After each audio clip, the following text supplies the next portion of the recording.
الحمد للہ رب العالمین والصلاة والسلام علی سید الانبیاء والمرسلین وعلی آلہ واصحابہ اجمعین اما بعد اعوذ باللہ من الشیطان الرجیم بسم اللہ الرحمن الرحیم ظہر الفساد فی البر والبحر بما کسبت ایدی الناس صدق اللہ العظیم رب اشرح لی صدری ویسر لی امری واحلل عقدۃ من لسانی یفقهوا قولی سبحانک لا علم لنا الا ما علمتنا انک انت العلیم الحکیم۔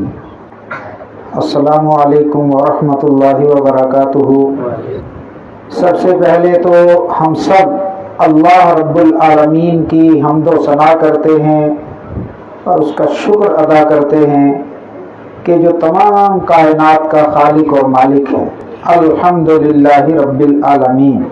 میں نے آپ حضرات کے سامنے قرآن حکیم کی جو آیت پڑھی اس میں حق تعالی جل شانہ نے متنبع کیا ہے ظاہر الفساد فی البر والبحر، کہ سمندر میں، خشکی میں، تری میں فساد ظاہر ہو گیا، فساد پھوٹ پڑا، بما کسبت ایدی الناس، لوگوں کی بدعمالیوں کی وجہ سے۔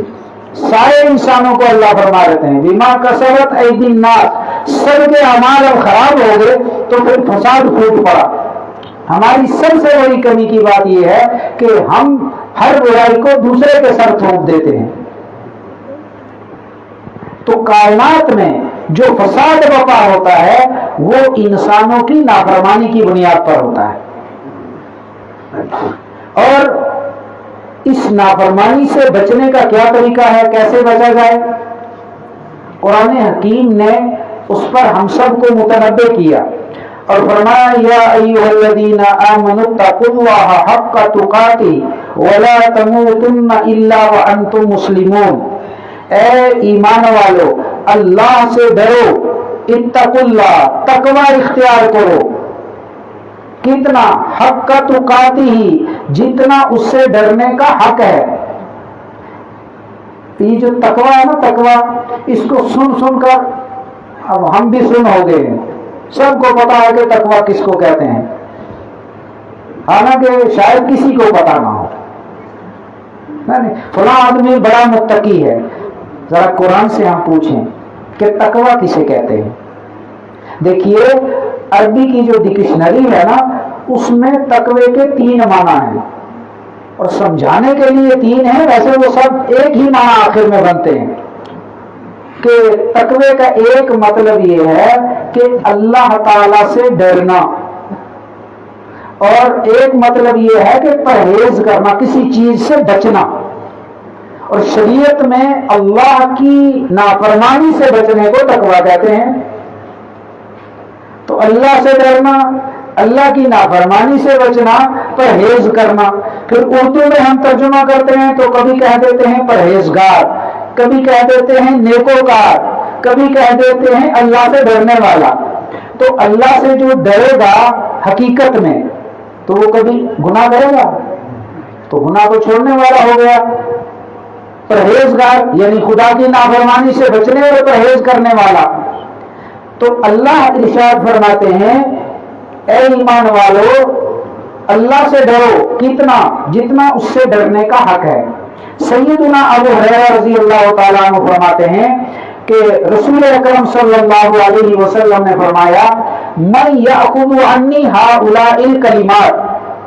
آپ مجلس میں تشریف فرماتے، صحابہ سے فرمایا کون بندہ ہے جو مجھ سے 5 باتیں لے لے، 5 باتیں مجھ سے سیکھ لے، فَيَعْمَلُ بِهِنَّ، سیکھنے کے بعد ان باتوں پر عمل کرے، اور يُعَلِّمُ مَن يَعْمَلُ بِهِنَّ، یا اس بندے کو سکھا دے جو اس پر عمل کرے۔ تو ابو ہریرہ رضی اللہ تعالیٰ عنہ فرماتے ہیں قلت یا رسول اللہ انا، میں نے کہا اللہ کے رسول میں حاضر ہوں۔ فَأَخَذَ بِيَدِي، نبی صلی اللہ علیہ وسلم نے میرا ہاتھ پکڑا۔ کتنا خوش نصیب وہ ہاتھ ہوگا جس کو نبی صلی اللہ علیہ وسلم نے از راہ شفقت اور محبت پکڑا ہوگا۔ فعد خمسہ، پھر نبی صلی اللہ علیہ وسلم نے وہ 5 باتیں مجھے گن کر بتائیں، وہ 5 باتیں ارشاد فرمائیں۔ ان میں پہلی بات، اتق المحارم تکن اعبد الناس، اے ابو ہریرہ حرام کاموں کو چھوڑ دے تو دنیا کا سب سے بڑا عبادت گزار بن جائے گا۔ حرام کام چھوڑ دے۔ دیکھیے تقوی والی زندگی، پرہیز والی زندگی یا مومنانہ زندگی کس کو کہتے ہیں؟ کہ اللہ کے حکموں کو پورا کرنا، رسول اکرم صلی اللہ علیہ وسلم کے طریقوں پر عمل کرنا، اور آپ کے طریقے کے علاوہ سارے طریقوں کو چھوڑ ہی نہیں دینا بلکہ ریجیکٹ کر دینا۔ اللہ کے حکموں کو پورا کرنا، رسول اکرم صلی اللہ علیہ وسلم کے طریقوں پر عمل کرنا، اور آپ کے طریقے سے جو الگ دنیا کے طریقے ہیں ان سب کو کیا کرنا؟ چھوڑ دینا، ریجیکٹ کر دینا، ناپسند کر دینا، پھینک دینا ان کو۔ اس کا نام کیا ہے؟ مومنانہ زندگی، اسی کا نام ہے تقوی والی زندگی۔ تو رسول اللہ صلی اللہ علیہ وسلم نے فرمایا ابو ہریرہ کیا کرو تم؟ حرام کام چھوڑ دو۔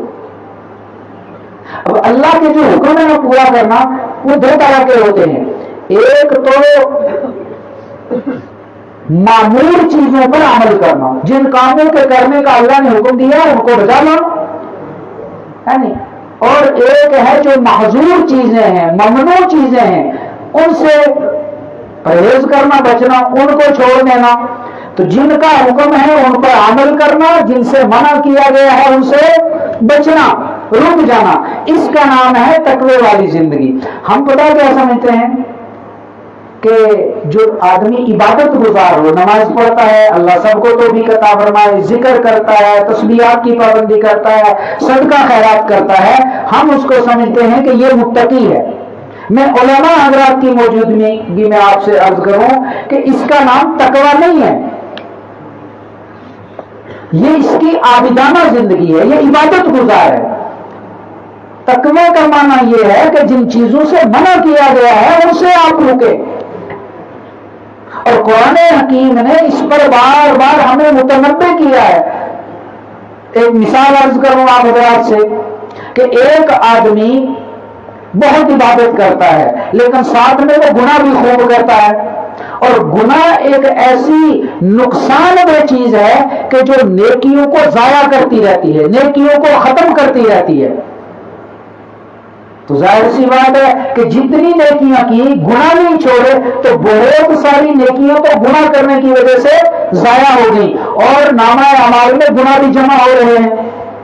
بلکہ اس سے آگے چلیے، ایک آدمی ایسا ہے جو سرکاری نوکری کرتا ہے، 1 لاکھ روپے ماہانہ وہ تنخواہ لیتا ہے، لیکن خوب فضول خرچ ہے، شراب میں، شباب میں، جوئے میں، گناہوں کے کاموں میں خوب اڑا دیتا ہے مال کو، اور مہینہ ختم ہوتے ہوتے لاکھ روپے بھی ختم ہو جاتے ہیں۔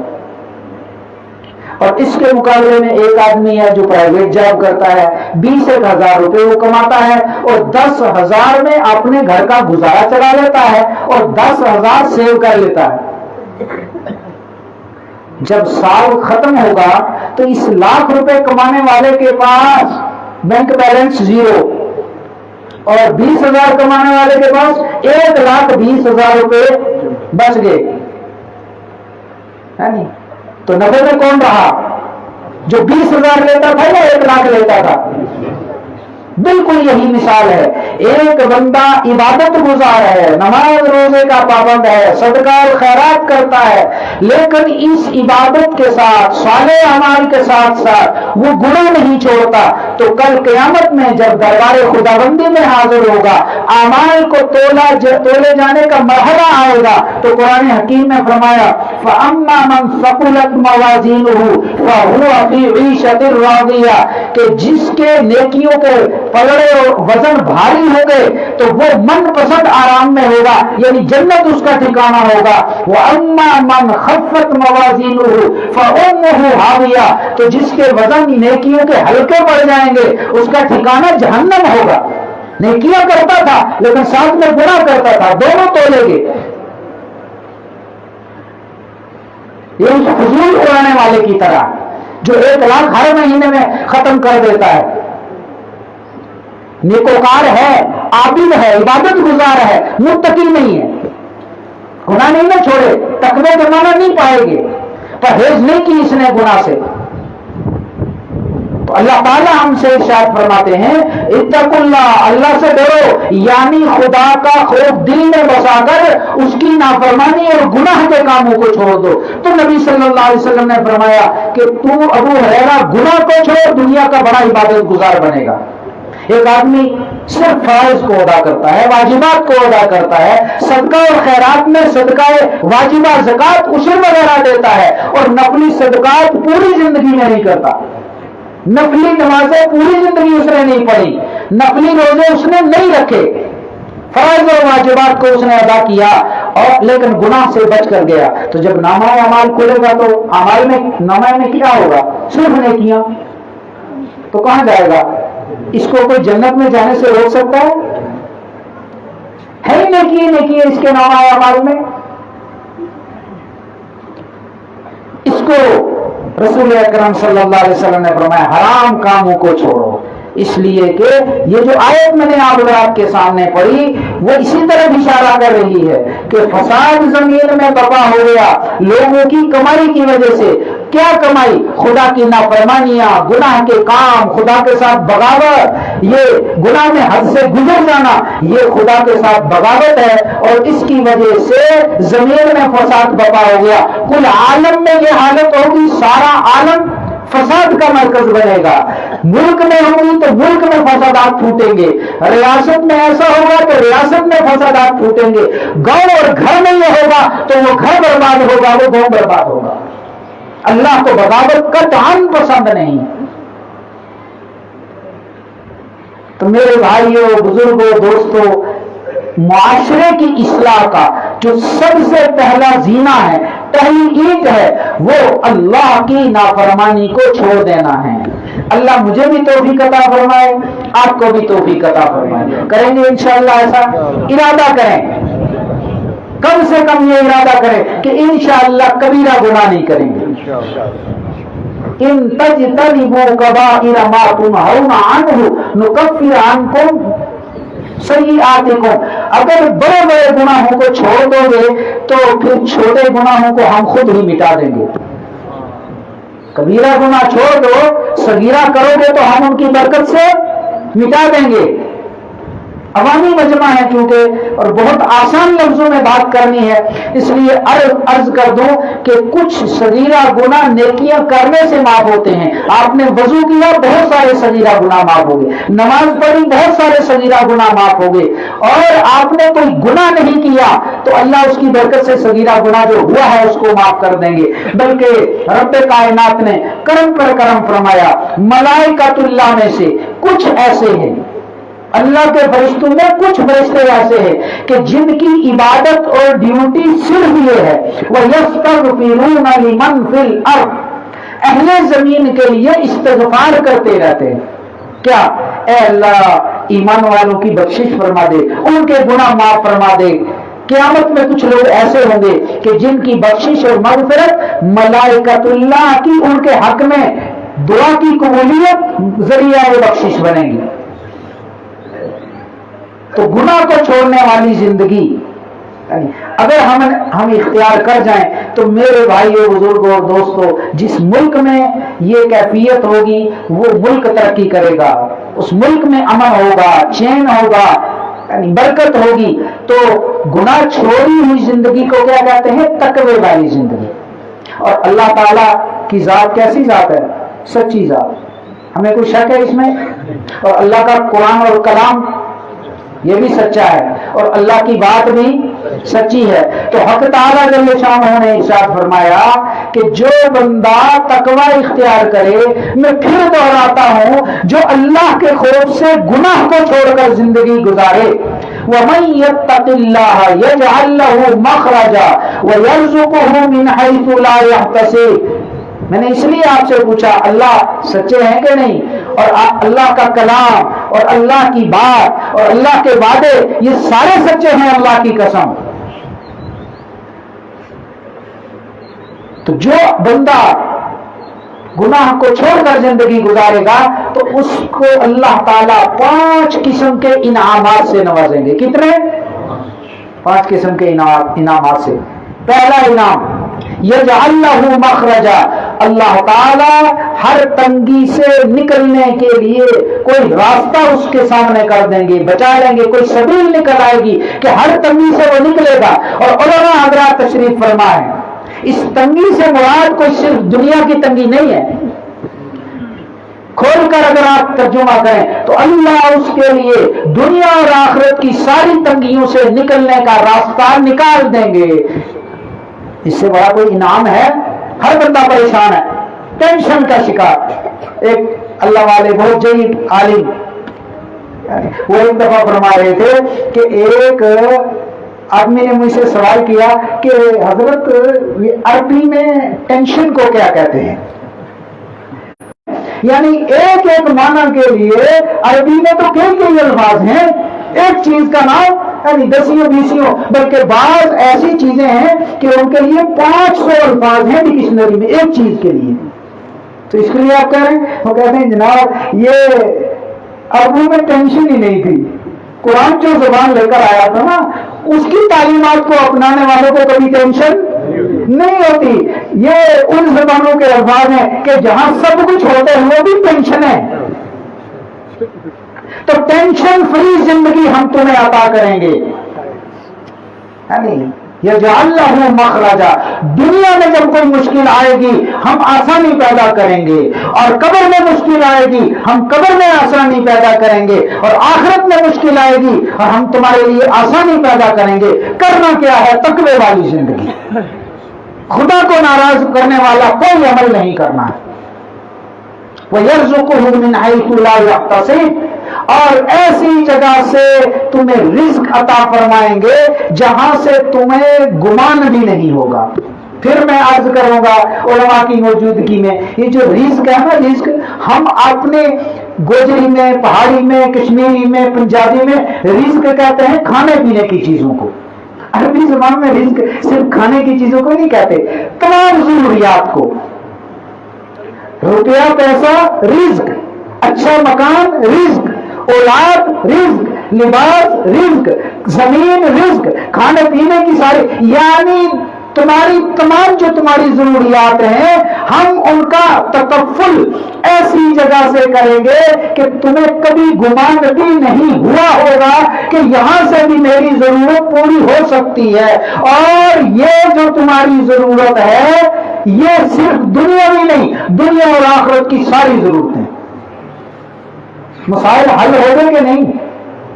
اور ہم مسائل کا حل کہاں تلاش کرتے ہیں؟ ایسی جگہ کہ جو اصل میں مشکلات کے آنے کا ذریعہ ہے.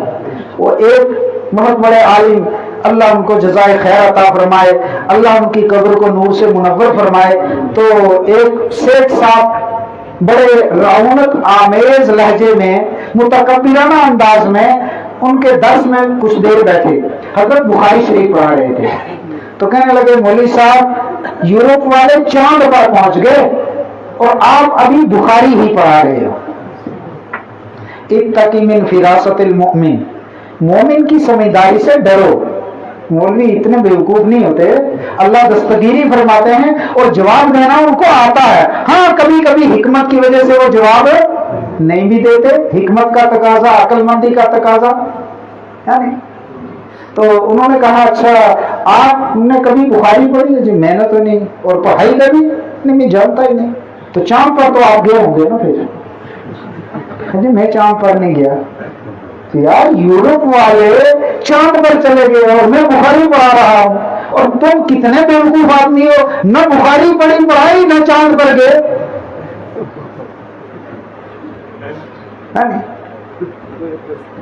تو میرے بھائیو بزرگوں دوستو، اللہ تعالیٰ دنیا اور آخرت کی ساری مشکلات کا حل نکالیں گے. کہاں سے؟ یعنی تقوی سے. ہم کہاں تلاش کرتے ہیں؟ وہی چاند پر. یعنی بن تیرے وسیلے جو بلندی پہ گئے ہیں، بن تیرے وسیلے جو بلندی پہ گئے ہیں. یعنی ماہتاب پہ بھی جا کے انہیں خاک ملی ہے. چاند پر جو گئے تھے مٹی آئے تھے نا, اور مختلف لیبارٹریوں میں ان کو جو ہے وہ ٹیسٹ کیا گیا کہ اس مٹی میں کیا کیا صلاحیتیں ہیں, تو نتیجہ یہ نکلا کہ اس میں کوئی چیز اگانے کی صلاحیت موجود نہیں ہے. وہ کیمیکل اس کے اندر ہے ہی نہیں, قدرت ہی کی طرف سے. تو وہاں پہ بھی جا کے کیا ملا؟ خاک. اور جو خاک نشیں ہیں یعنی ان کو اللہ تعالیٰ نے کہاں پہنچا دیا؟ بلال حبشی رضی اللہ تعالیٰ عنہ کے چلنے کی آواز جنت میں محبوب کو نہیں سنائی. تو دنیا اور آخرت کے مسائل, پہلا انعام کیا تھا؟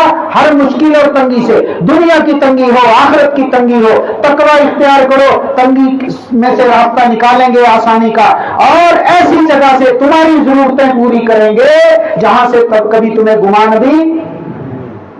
وَمَن يَتَّقِ اللَّهَ يَجْعَل لَّهُ مِنْ أَمْرِهِ يُسْرًا. تیسرا انعام کہ جو تقوی اختیار کرے گا اللہ اس کے کاموں کو آسان کر دیں گے.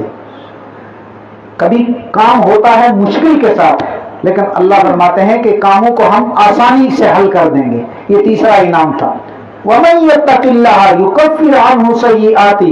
اور جو تقوی اختیار کرے گا اس کی جو خطائیں ہوں گی ہم ان خطاؤں اور گناہوں کو بھی کیا کریں گے؟ معاف کر دیں گے. وَيُعْظِمْ لَهُ أَجْرًا. اور اس کے اجر کو بڑھا دیں گے. اجر کو بڑھانے کا کیا مطلب ہے؟ من جاء بالحسنۃ فلہ عشر امثالها. ایک نیکی کرے تو اللہ کتنی دیتے ہیں؟ 10. اور یہ 10 زیادہ سے زیادہ نہیں ہے, کم سے کم ہے. زیادہ سے زیادہ ایک نیکی کی. مثل الذین ينفقون اموالهم فی سبیل اللہ کمثل حبۃ انبتت 7 سنابل فی کل سنبلۃ 100 حبۃ واللہ یضاعف لمن یشاء. ایک نیکی کی 700 گنا, اور میرے بندے یہ 700 بھی آخری ہاتھ ہے, اللہ جس کے لیے چاہیں گے اور بڑھا دیں گے. تو ملے گا کس پر؟ یعظم لہ اجرا, جو تقوی اختیار کرے گا. خدا کو ناراض کرنے والا کوئی عمل وہ بالکل نہیں کرے گا. میرے بھائیوں, بزرگوں, دوستوں, ہم بہت تشویشناک دور سے گزر رہے ہیں, بہت خطرناک دور سے گزر رہے ہیں, بڑے تاریک دور سے گزر رہے ہیں. اور یہ تاریکی کیوں ہے؟ رسول اکرم صلی اللہ علیہ وسلم کا زمانہ جو دور ہوتا جا رہا ہے اور قیامت قریب آ رہی ہے, تو ظلمتیں, تاریکیاں, اندھیرے یہ بالکل بڑھتے جا رہے ہیں اور ہدایت کی روشنی ماند پڑتی جا رہی ہے. اس کی بھی مثال شہروں میں سے جب ہم سفر کرتے ہیں نا دیہاتوں کی طرف, تو ہم دیکھتے ہیں کہ شہروں میں روڈ پر بہت سارے کھمبے لگے ہوتے ہیں, ان پر لائٹیں لگی ہوئی ہوتی ہیں. آپ گزرتے ہیں تو ماشاءاللہ راستے روشن, اور جو شہر سے تھوڑا آگے بڑھتے ہیں اب وہ لائٹیں کم ہونا شروع ہوتی ہیں. ایک مرحلہ آتا ہے کہ ایک بھی لائٹ نہیں ہوتی, تو ہم پوری طرح تاریکی میں سفر کر رہے ہوتے ہیں. اللہ تعالیٰ نے رسول اکرم صلی اللہ علیہ وسلم کو بھیج کر دین اسلام کی شکل میں جو روشن شاہراہ, جو صراط مستقیم, جو ہدایت سے منور راستہ ہمیں عطا فرمایا تھا, جو اس عہد سے, زمانے سے ہم دور ہو رہے ہیں اور قیامت کے قریب ہو رہے ہیں, تو ہم تاریکی میں جا رہے ہیں, اس تاریکی میں ہم جی رہے ہیں. اب تو حالات یہاں تک پہنچ گئے کہ مسلمانوں کے ذہنوں میں ارتداد کے جراثیم, پہلے تو یہ کہا جاتا تھا کہ پہنچائے جا رہے ہیں, اب پہنچائے نہیں جا رہے, پیدا ہو رہے ہیں خود مسلمانوں کے دلوں میں. اللہ کی ذات کے تئیں شکوک و شبہات ہیں کہ خدا ہے یا نہیں. کسی نے دیکھا نہیں دیکھا, جو چیز نظر نہیں آتی اس کا وجود کیسے تسلیم کیا جائے؟ یہ عقل کو دلیل دے رہی ہے, اپنی عقل کو دلیل دے رہی ہے کہ جس کو نہیں دیکھا اس کو کیسے مانے. رسول اکرم صلی اللہ علیہ وسلم کی ذات, ہاں وہ اچھے انسان تھے, وہ سچے انسان تھے, وہ بااخلاق انسان تھے, اور وہ کامیاب انسان تھے اس دور کے اعتبار سے. جب زمانہ بدل گیا, طرز زندگی بدل گیا, رہن سہن کے طریقے بدل گئے, اور کمپیوٹرائز دور آ گیا, اور فارورڈ زمانہ آ گیا, اب ان کی زندگی پر عمل کرنا اس وقت ممکن نہیں ہے. اگر ترقی پر پہنچنا ہے تو اس کو چھوڑنا پڑے گا. وہ بیکورڈ زمانہ تھا، یہ فارورڈ زمانہ ہے۔ کیا یہ خیال دل میں لانے والا بندہ کہ اللہ کو نہیں دیکھا کیسے مان لیں، وہ چاہے کھل کر انکار نہ کرے، جب ذہن میں شک پیدا ہو گیا خدا ہے کہ نہیں، مسلمان رہا ہے وہ؟ رسول اکرم صلی اللہ علیہ وسلم اچھے انسان تھے، لیکن اب ان کے طریقے پر چل کر کامیابی یقینی نہیں ہے، بلکہ ناکام ہو جائیں گے، بیکورڈ بن جائیں گے۔ تو کیا حضرت پر اس بندے کا ایمان ہے؟ اور اللہ پر ایمان نہیں، رسول پر ایمان نہیں، تو ووٹر لسٹ میں اگر مسلمانوں میں نام ہے پھر بھی یہ مسلمان ہے؟ اب کیا کہیں گے؟ ہمارا معاشرہ، یہ ہمارا سماج ہے، یہ ہمارا معاشرہ ہے، یہ مسلمانوں کے خیالات ہیں، اور اس نسل کے اگر یہ خیالات ہیں تو پھر آئندہ نسل کے متعلق آپ کیا توقع رکھتے ہیں کہ وہ کھل کر ملحد، بے دین اور کھل کر کافر نہیں ہو جائیں گے؟ کب سوچیں گے؟ جب قبروں میں چلے جائیں گے۔ ایک وقت تھا کہ محنت ہوتی تھی، بھائی ایمان والوں کو نماز کی دعوت دو، ایمان والوں کو آپ اکرام مسلم کی دعوت دو، امر بالمعروف نہی عن المنکر کی دعوت دو۔ اب تو ایمان کے نالے پڑے ہوئے ہیں، اور یہ کسی ایک گھر کا مسئلہ نہیں، یہ کسی سرپنچ صاحب، پروفیسر صاحب، کسی جے صاحب، اے صاحب، ڈی سی صاحب نہیں، یہ مولوی صاحب کے گھر کا مسئلہ بھی ہے جناب۔ کفر ہمارے گھروں میں داخل ہو چکا ہے، اور آج ہی ابھی ہمارے ساتھی یہاں تشریف فرما ہیں، انہوں نے بتایا کہ مینڈل کا ایک لڑکا تھوڑے عرصے پہلے وہ یہودی ہو گیا،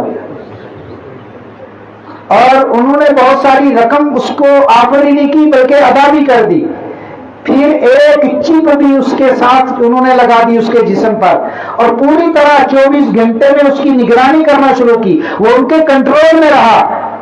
وہ گھر آیا، مسجد میں شب برات کا پروگرام تھا، اس میں گیا تو اس پر باقاعدہ اس کی انکوائریاں ہوئیں، اس پر دباؤ ڈالا گیا۔ اس کا مطلب ہے کہ ابھی پورے طریقے سے تم بدلے نہیں ہو۔ وہ اتنا کنفیوژن کا، وہ ڈپریشن کا شکار ہوا، اتنا وہ دماغی اعتبار سے السٹ ہو گیا کہ وہ خودکشی کر بیٹھا۔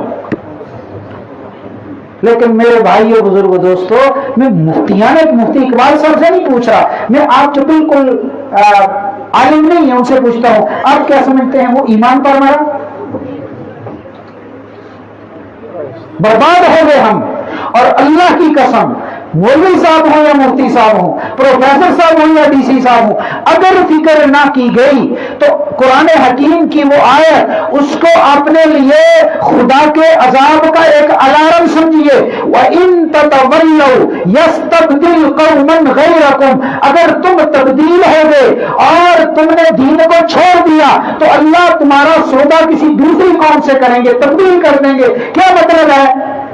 کیا مطلب ہے کہ ایک طرف سے لوگ اسلام میں داخل ہوں گے اور تم خوش ہو گئے کہ لوگ، اور دوسری طرف سے اللہ تمہیں کان پکڑ کر نکال دیں گے کہ تمہاری کوئی ضرورت، تم کلمہ پڑھنے کے بعد خدا کے باغی ہو، تم محمد رسول اللہ پڑھنے کے بعد ایک سنت پر عمل کرنے کے لیے تیار نہیں ہو، سر سے لے کر پاؤں تک اللہ کے رسول کی عملی دشمنی میں لگے ہوئے۔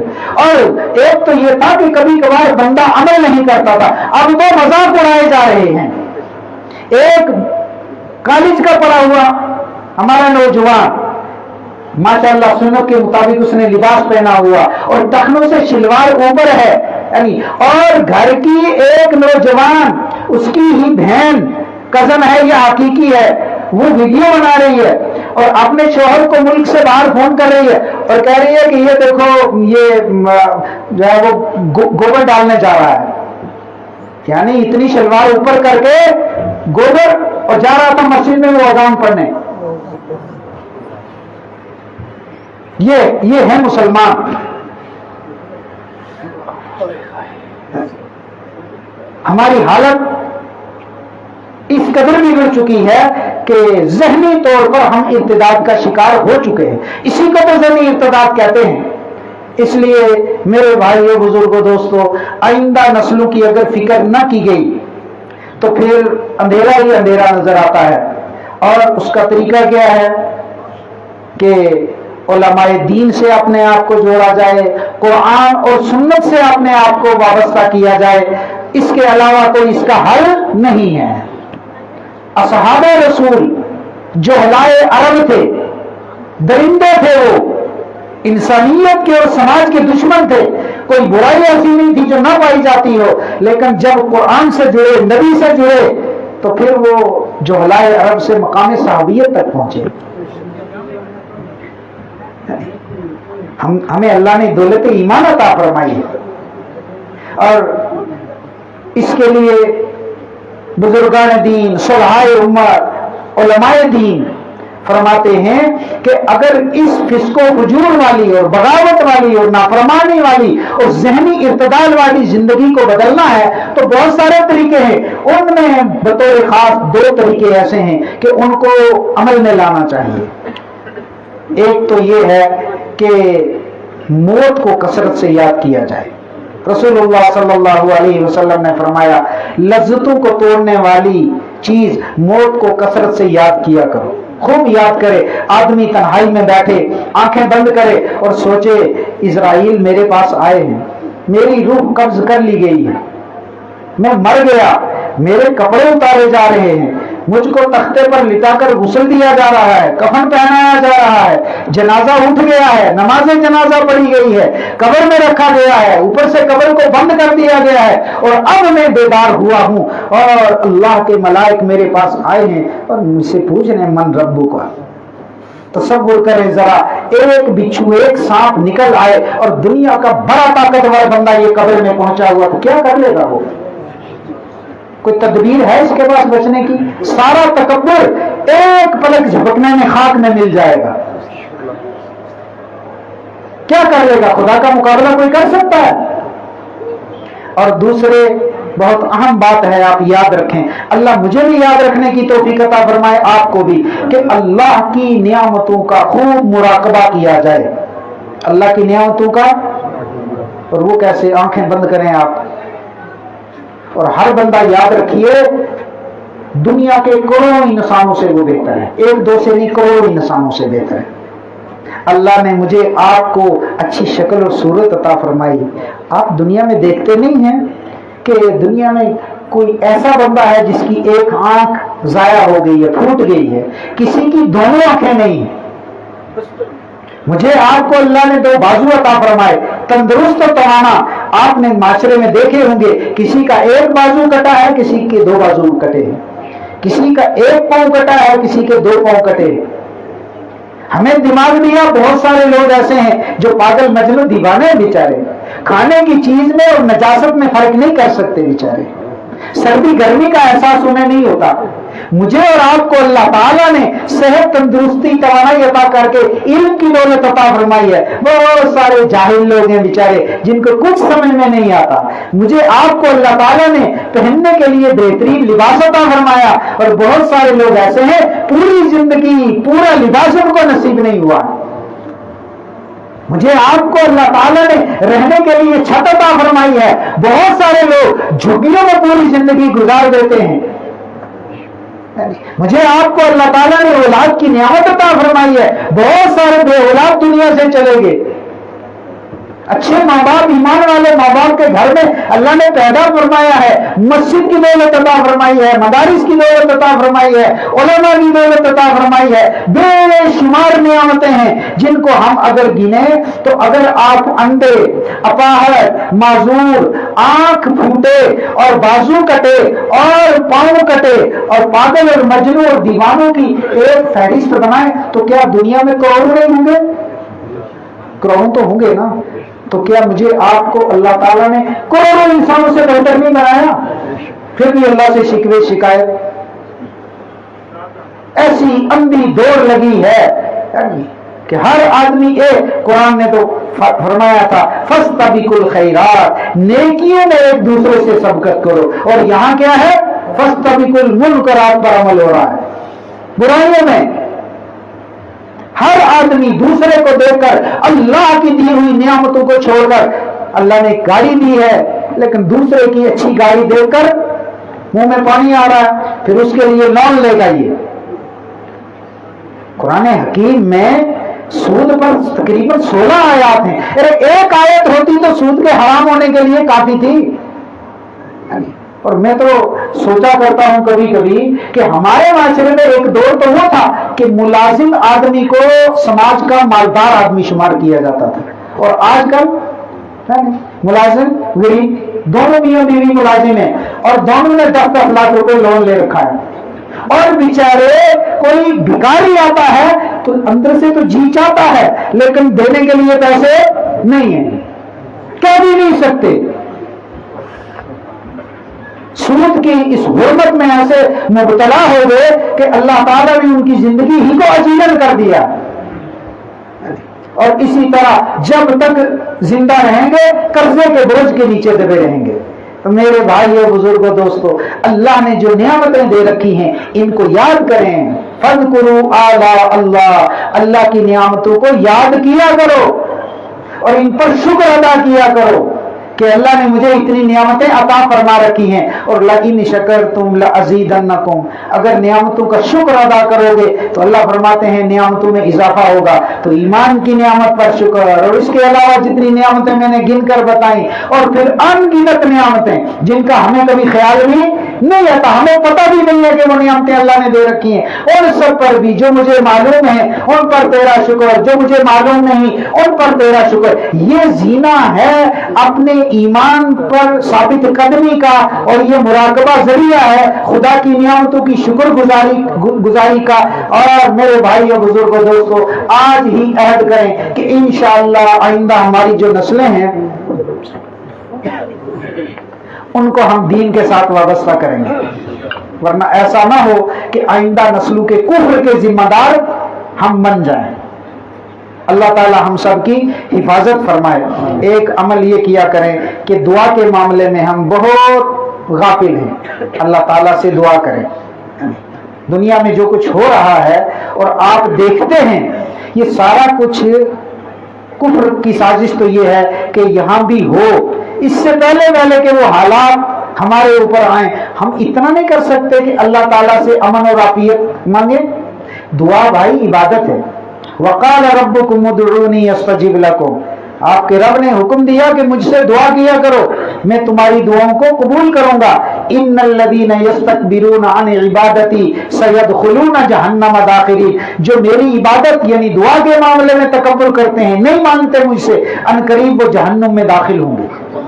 اور ایک آخری بات آپ سے عرض کر کے رخصت چاہوں گا کہ ایک بہت بڑی ہمارے معاشرے کی اور سماج کی کمزوری ہے کہ آپسی اتفاق و اتحاد بالکل مفقود ہے. گھریلو سطح پر اتفاق نہیں، گاؤں کی سطح پر اتفاق نہیں، اور اس کے علاوہ جو مختلف شعبہ جات ہیں زندگی کے، کسی کے اندر اتفاق نہیں. اور یہ اختلاف کتنی منحوس شے ہے کہ رسول اکرم صلی اللہ علیہ وسلم حجرہ مبارکہ سے باہر نکلے تھے صرف اس غرض سے کہ امت کو بتائیں کہ لیلۃ القدر کون سی تاریخ کی رات میں ہوگی. پتہ چل جاتا متعین کہ فلاں شب میں لیلۃ القدر ہوا کرے گی. دو صحابی لڑ رہے تھے اور وہ لڑائی میری آپ والی لڑائی گالم گلوچ والی نہیں تھی، بحث و تکرار ہو رہی تھی بلند آواز سے مسجد نبوی میں. تو نبی علیہ الصلوۃ والسلام ان کی جانب متوجہ ہوئے تو اللہ نے آپ کے قلب مقدس سے اس رات کی تعیین کا علم اٹھا لیا، آپ کو یاد نہیں رہا، اور آپ نے فرمایا کہ تمہارے لڑنے نے امت کو ایک بہت بڑے خیر سے محروم کر دیا. اب آپ علماء حضرات بیان فرماتے رہیں گے کہ بھئی اس کی یہ حکمت ہے اور ہے اللہ کے، ہر اللہ حکیم ہے، لیکن بہرحال یہ نقصان ہوا بھی نہیں ہوا. یہ کس کی نحوست ہے؟ مسجد نبوی کے اندر دو صحابہ کی لڑائی اور میری اور آپ کی لڑائی جو ہے، جس میں گالم گلوچ ہے، جس میں سازشیں ہیں، جس میں غیبت ہے، جس میں حسد ہے، جس میں کینہ ہے، جس میں بغض ہے، تو اس کی نحوست کا کوئی اندازہ ہم کر سکتے ہیں؟ اس لیے برداشت کریں کہ ایک بھائی دوسرے کی زیادتی کو برداشت کرے. جو بندہ برداشت کرے گا اللہ اس کو عزت عطا فرمائیں گے. ادفع باللتی ہی احسن فاذا الذی بینک وبینہ عداوہ کانہ ولی حمیم. کہ آپ کے اور اس کے درمیان دشمنی ہے، اگر آپ حسن سلوک کریں گے، ادفع باللتی ہی احسن، اور یاد رکھیں کہ گناہ کے ذریعے سے گناہ نہیں دور ہو سکتا جناب، برائی سے برائی کو کیسے آپ ختم کریں گے؟ خواجہ اجمیری رحمت اللہ علیہ، اللہ ان کی قبر کو نور سے منور فرمائے، وہ فرماتے ہیں کہ اگر تمہارے دشمن نے تمہارے راستے میں کانٹا ڈالا ہے تو ایک طریقہ یہ ہے کہ تم بھی اس کے راستے میں کانٹے ڈالو، اور ایک یہ ہے کہ اس کانٹے کو اٹھاؤ اور پھینک دو راستے سے دور۔ اگر تم نے اس کانٹے کو اٹھایا اور دور کر دیا تو گویا راستہ اب کانٹوں سے محفوظ ہو گیا، اور کوئی راہ گزر ہوگا یہ کانٹا اس کے پاؤں میں نہیں چبھے گا۔ اور ایک طریقہ یہ تھا کہ تم بھی اس کے راستے میں ڈالو تو تم نے ماشاءاللہ، اس نے ایک کانٹا رکھا ہوا تھا، تم نے بڑھا کر دو کر دیے۔ ہم چاہتے ہیں کہ برائی کا خاتمہ برائی کے ذریعے سے ہو، ایسا نہیں ہو سکتا، برائی کو نیکی سے دور کرو۔ پھر کیا نتیجہ ہوگا؟ وہ رب کہتا ہے کہ جس کے قبضہ قدرت میں کل کائنات کے دل ہے، کہ تمہارے اس کے درمیان اللہ ایسا ربط پیدا کریں گے کہ کأنہ ولی حمیم، وہ تمہارا دوست نہیں جگری دوست بن جائے گا۔ دو جسم اور ایک جان جس کو کہتے ہیں، اب وہ ایسا بنے گا۔ کیا ایسا ہوا نہیں رسول اکرم صلی اللہ علیہ وسلم کے ساتھ کہ دشمن آتا ہے اور کہتا ہے کہ اے محمد صلی اللہ علیہ وسلم، آج سے پہلے آپ سے زیادہ میری نظر میں کوئی غلام مبغوض نہیں تھا، اور اب آپ سے زیادہ کوئی محبوب؟ تو کیا آپ نے گالی سن کر اس کو گالی دی تھی؟ یا تو یہ کہو پھر وہی بات کہ اس دور میں تو یہ چلتا تھا، یہ فارورڈ دور ہے، یہ فارمولہ اب نہیں چلتا، ریجیکٹ کر دو نبی کی زندگی کو۔ اس کا مطلب ہے کہ آپ اللہ کے نبی کو آخری نبی نہیں مانتے۔ اگر اللہ کو پتا تھا ایک زمانہ آئے گا محمد صلی اللہ علیہ وسلم کی زندگی ناقابل عمل بن جائے گی، اس میں کامیابی باقی نہیں رہے گی، اللہ کسی دوسرے نبی کو بھیج دیتے کوئی اور طریقہ دے کر۔ اگر اللہ کے نبی آخری نبی ہیں، اور بالکل سچی بات ہے آخری نبی ہیں، تو جیسے حضرت ابو بکر صدیق جو اول المومنین ہیں، جتنی کامیابی سیرت پر چلنے میں ان کی تھی اتنی آخری انسان کی بھی ہے۔ لقد جاءکم رسول من انفسکم، تو اتفاق اور اتحاد، اور یہ ہوگا برداشت کے ذریعے سے۔ کوئی برائی کرے آپ نیکی کریں، دل پگھلے گا اس کا، اللہ کا وعدہ ہے، اللہ اس کے دل میں آپ کی محبت داخل کرے گا۔ حسد، کینہ، بغض اور کسی کی نعمت کو دیکھ کر جلنا بہت بری بات ہے۔ وَمِن شَرِّ حَاسِدٍ إِذَا حَسَدَ إِنَّ أَوَّلَ ذَنبٍ أُذْنِبَ فِي السَّمَاءِ الْحَسَدُ، پہلا گناہ جو آسمانوں پر ہوا وہ حسد کا تھا، شیطان نے آدم علیہ السلام سے کیا۔ پھر نتیجہ بیان کرنے کی ضرورت نہیں، آپ سب کو پتا ہے نتیجہ کیا ہوا۔ آدم کو تو اللہ نے عزت عطا فرمائی اور شیطان ذلیل و رسوا ہوا۔ اور ان اول ذنب اذنب فی الارض الحسد، قابیل نے حابیل سے حسد کیا، نتیجہ آپ کو پتا ہے۔ حضرت حابیل تو انسانوں میں کے پہلے شہید بنے، اللہ نے وہ مرتبہ عطا فرمایا، اور قابیل آدم علیہ السلام کا بیٹا، مسجود ملائک کا فرزند، شفیع اللہ کا بیٹا، ہو گیا برباد حسد کی وجہ سے۔ تو حسد اور کینے اور بغض کو دل سے بالکل نکال دیں۔ انشاءاللہ آپ دیکھیں گے کہ ہمارا معاشرہ یعنی پر انوار معاشرہ ہوگا، یعنی اور اللہ کی رضا والے اعمال سے یہ منور ہوگا۔ اور بطور خاص 1000 بار معافی چاہتے ہوئے کہ میں حضرات علماء کرام، حفاظ، دعوت و تبلیغ کے ساتھ لگے ہوئے ہمارے احباب جو مختلف طریقوں سے دین کی خدمت کے ساتھ جڑے ہوئے ہیں، وہ امت کے مقتدا ہیں، پیشوا ہیں، وہ رہنمائی کا کام کرتے ہیں، ان کا تو فرض اولی ہے کہ وہ اپنی صفوں میں اتحاد اور اتفاق کو یعنی کھانے پینے سے زیادہ لازمی سمجھے۔ ہماری زندگی کے لیے کھانا پینا اتنا ضروری نہیں جتنا ہماری دینی زندگی کے لیے اتفاق اور اتحاد ضروری ہے۔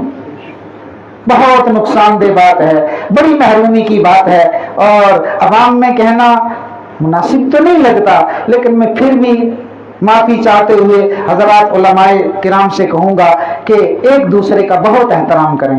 میں مولوی ہوں اور میری مرضی ہے کہ مفتی اقبال صاحب میری عزت کریں، کیوں؟ مولوی ہوں، کرنی چاہیے، وہ دوسری بات ہے، لیکن میں اپنے آپ کو باعزت کیوں سمجھتا ہوں؟ پھر میں ایک عالم ہوں اور میں ہی مفتی اقبال صاحب کی عزت نہ کروں، کیوں؟ میں کیوں کروں؟ مولوی تو ہے ہی ہے، کہ کیا ظلم ہے، ہمیں کیا کرنا چاہیے تھا اور ہم کیا کر رہے ہیں۔ میں مسجد میں بیٹھ کر آپ سے کہہ رہا ہوں، یہ ابھی میرے شاگرد ہیں، اللہ نے علم عمل میں ان کو بڑا بنایا ہے، یہ 2-4 نیچے چلے گئے تو خدا گواہ ہے کہ میرا دل اندر سے بہت کوڑا، اس قابل نہیں تھا میں یہ چلے آئے۔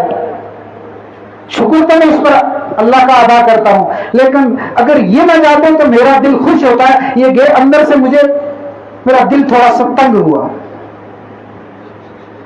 بہرحال یہ جذبہ تو علماء کا احترام کریں، جو فضائل ہم دوسروں کو سناتے ہیں ان پر خود عمل کریں۔ عالم کی عزت اس لیے کہ یہ عالم دین ہے، اور حافظ کی عزت اس لیے کہ یہ حافظ قرآن ہے، اور طالب علم کی عزت اس لیے کہ یہ دین کا طالب علم ہے۔ بات چل رہی ہے تو میں کہہ دوں، اکرموا اولادکم وعلموہ الدین، اپنی اولاد کی عزت کرو اور ان کو دین سکھاؤ۔ اور اولاد میں دونوں طرح کی اولاد ہے، روحانی بھی اور جسمانی بھی، اپنے بیٹے بیٹیاں بھی اور اپنے شاگرد بھی۔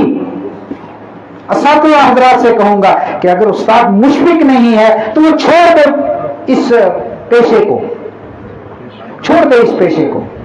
بچوں کے ساتھ محبت والا تعلق ہونا چاہیے، اکرام والا تعلق۔ طالب علم ہے تو عزت کے قابل ہے، پہلے ان کی عزت کرو پھر دین سکھاؤ، پھر آپ دیکھیں گے کہ اللہ تعالیٰ آپ جو پودے لگائیں گے ان کو سرسبز و شاداب رکھیں گے، اللہ ان کو بار آمد فرمائیں گے، اللہ ان کے اوپر بہت مفید قسم کے پھل لائیں گے۔ اللہ علماء کو 2 جہاں کی عزتیں عطا فرمائے، حفاظ کرام کو 2 جہاں کی عزتیں عطا فرمائے، ہمارے طلبہ کو اچھے عالم اور حافظ بنائے، اور ہمارے معاشرے کو پاکیزہ بنائے۔ آج کی اس نشست کا پیغام یہ ہے کہ ہم گناہ والی زندگی کو چھوڑ دیں۔ ارادہ کرتے ہیں سب، اور اللہ سے دعا بھی کریں، پیارے اللہ میں نے ارادہ تو کر لیا ہے، اور ایسے ارادے میں بارہا کر چکا ہوں، جب تک آپ دستگیری نہیں فرمائیں گے میں اس ارادے پر قائم نہیں رہ سکتا۔ اور پیارے اللہ آپ کو پتا ہے کہ میرا ایک دشمن ہے جس کو شیطان کہتے ہیں، اور وہ مجھے دیکھ رہا ہے اور میں اس کو دیکھ نہیں رہا ہوں، لہذا اور آپ اس کو دیکھ رہے ہیں، وہ آپ کو نہیں دیکھ رہا ہے، آپ طاقتور ہیں، مجھے اس کے شر سے بچائیے۔ اور آخری بات، اگر موقع ہوتا تو میں آپ ذرا سے آدھا پونا گھنٹہ اس پر کچھ کہتا، وہ یہ کہوں گا کہ لباس کے معاملے میں خاص طور پر ہماری مسلم خواتین کے جو لباس ہیں، اس معاملے میں میں ہاتھ جوڑ کر آپ کو کہتا ہوں کہ ذرا توجہ فرمائیں۔ ہمارا جو لباس ہے وہ یہود و نصارہ والا لباس ہے، اور لباس ایسی چیز ہے کہ جو انسانی زندگی پر، اعمال پر، کردار پر نہیں بلکہ ایمان پر بھی اثر انداز ہوتا ہے نہیں؟ اس لیے مختصراً ایسا لباس پہنا جائے، یا بنی آدم قد انزلنا علیکم لباسا یواری سوآتکم وریشا، ہم نے تمہیں لباس دیا۔ کسی مخلوق کو اللہ نے لباس نہیں دیا، صرف انسانوں کو دیا ہے، تو ایسا لباس پہنو تمہارے پردے کی جگہوں کو وہ چھپائے، بے حیائی والا لباس مت پہنو، وریشا تمہاری شخصیت نکھرے، تم حسین، خوبصورت، باحیا، باکردار، شریف نظر آؤ، ایسا لباس پہنو، سطر بھی چھپا رہے اور باحیا بھی نظر آؤ۔ آپ خود سوچو، سطر چھپا ہوتا ہے آج کے لباس میں، باحیا نظر آتی ہیں ہماری بیٹیاں، یعنی ہماری مائیں بہنیں، اور من تشبہ بقوم فہو منہم، کسی دوسری قوم کی مشابہت والا لباس پہنو گے انہی کے ساتھ اٹھو گے، مت کسی شرم آنی چاہیے ایک مومن کو، یہودی میری نقل نہیں کرتا مسلمان سمجھ کر نفرت کی وجہ سے، اور مولوی صاحب یہودی کی نقل کرتے ہیں، اللہ کا دشمن بھی سمجھتے ہیں، لباس اسی جیسا پہنتے ہیں۔ ایمان کی غیرت بھی بھائی کوئی چیز ہوتی ہے، تو کسی کی مشابہت اختیار مت کرو، مرد عورت والا لباس نہ پہنے، عورت مرد والا لباس نہ پہنے۔ میں مکتب پڑھاتا ہوں اور بہت ساری بچیاں صبح کو پینٹ پہنے ہوئے، ٹک بھی لگے ہوئے ماشاءاللہ، تو ایسے میں پوچھ تو لیتا ہوں بیٹی آپ راستے میں کہیں گری تو نہیں؟ میں کہ یہ آپ کی پھٹ گئی پینٹ یہاں سے۔ اب میں سوچتا ہوں سختی کروں گا کہ اگر آئندہ نہیں آنا، قرآن پڑھنا چھوڑ دیں گے، پینٹ تو چھوڑنی نہیں ہے۔